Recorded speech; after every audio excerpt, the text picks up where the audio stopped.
Hello, friends. I hope you all are doing well. I wish you a very happy New Year 2024 and hope that you did manage to get some break at the end of the last year. This video is a part of the series that we are doing to cover the topic Project Scope Management. In the last video that I did a few weeks before, I touched upon the very basic elements about project scope, what it is, why it is important in the project, in a layman language. In the video today, we will move further from there and I will talk about some of the good practices for a project manager to come up with a realistic project scope, which actually makes things easy for everyone during the execution and controlling phase. So please stay tuned until the end of the video. So before you even start to define the scope of the project, it is recommended that the project or the program manager sits down with the sponsor or with the steering committee to, in principle, agree on the approach or the procedures that you will follow to run the exercise.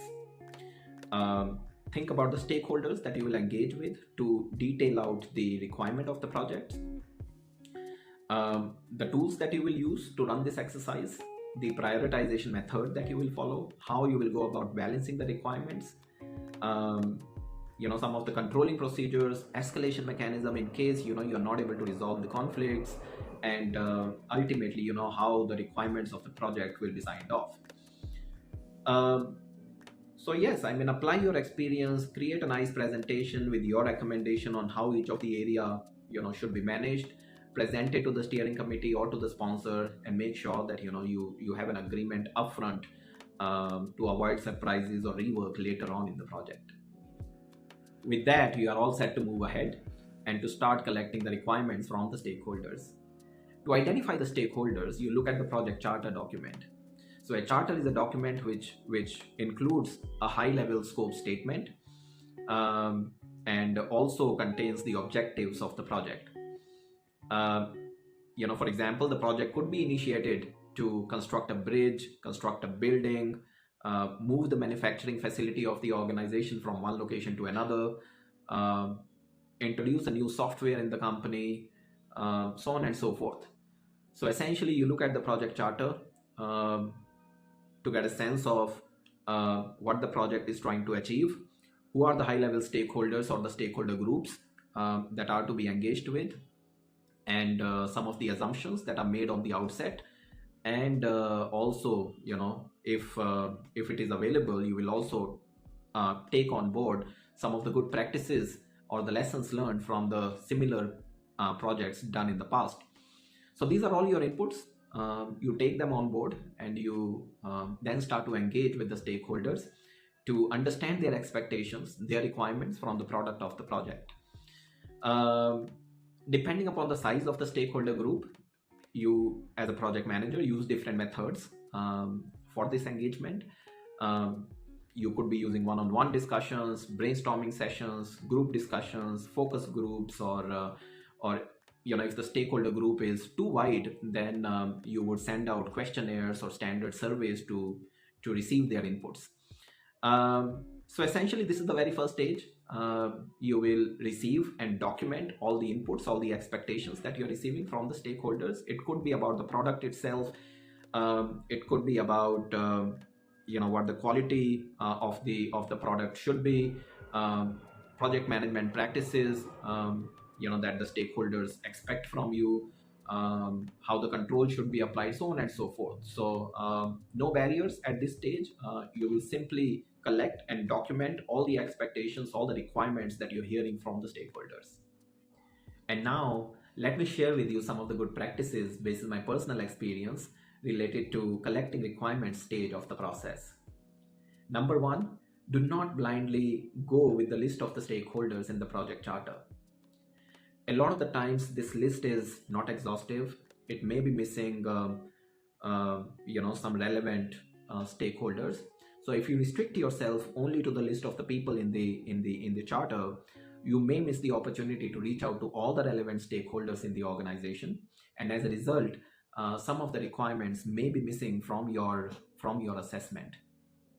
So as a project manager, when you start reaching out to the stakeholders, please keep your eyes and ears open and be ready to widen your horizon to include more stakeholders as you learn, from different stakeholders group, to make sure that you reached out to everybody from top to the bottom of the pyramid, whoever is relevant, in order to capture a comprehensive summary of the expectations or the requirements from the project. Now, my second recommendation for you is to balance the requirements of the project well. In order to do that, as a project manager, you need to have a very good understanding about the objective and goals of your project. And then during the requirement gathering, if you come across expectations or requirements, which have got nothing to do with the goal of your project, you need to confidently, have the right expectation setting. Just to give you an example, let's assume the objective of your project is to develop a software for the marketing department. When you reach out to the manager in the marketing department, they ask you to fix a problem with the company website, which is impacting the department hugely. Now, it may very well be a genuine concern for the department or for the organization, but from the point of view of your exercise and in the context of your project, this is not a relevant discussion. So you would want to confidently negotiate with the stakeholders and balance the requirements to have the right expectation setting and to avoid turning down your stakeholders in the future. My third recommendation is not to assume anything and not to have any area of ambiguity in the discussion. Do not rush through the talk, and make sure that you are investing enough time to deep dive into the scope with each of the relevant stakeholder. At the end of the discussion, you and your stakeholder should be on the same page as far as the expectations are concerned, and there should not be any ambiguity about what remains out of scope for the project. My next recommendation is for you to document each of the requirement using a well-defined template. Do not assume that you will remember everything during the course of the project, and there is no need for documentation.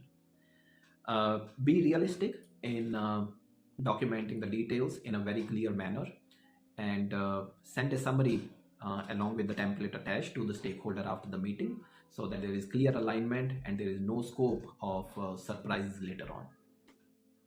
And my final recommendation for you is to not get influenced by the senior stakeholders. It may very well be possible that during the course of this exercise you may be talking with somebody 4 levels up your designation, and it is very easy to get influenced and accept gold plating in the project. So I'm not suggesting that you argue or you fight. Please try to reconcile, try to come on the same page. Clearly explain your point of view and your understanding of the objectives or goals of the project. And in case you are not able to come on the same page, use the escalation mechanism, speak with the sponsor or with the relevant steerco members, and make them a part of the discussion to avoid unrealistic items or actions added to the scope of the project. So this is all from me about collecting requirements stage in the scope management process. In the next video, we will talk about utilizing the inputs from this process to define then the scope of the project, creating a WBS element, and then getting the approval from the sponsor and from the steerco on the scope baseline of the project. Thank you very much for reaching till here in the video and for your regular encouragement to me. I will come back very soon with the next video. Until then, thank you very much and goodbye.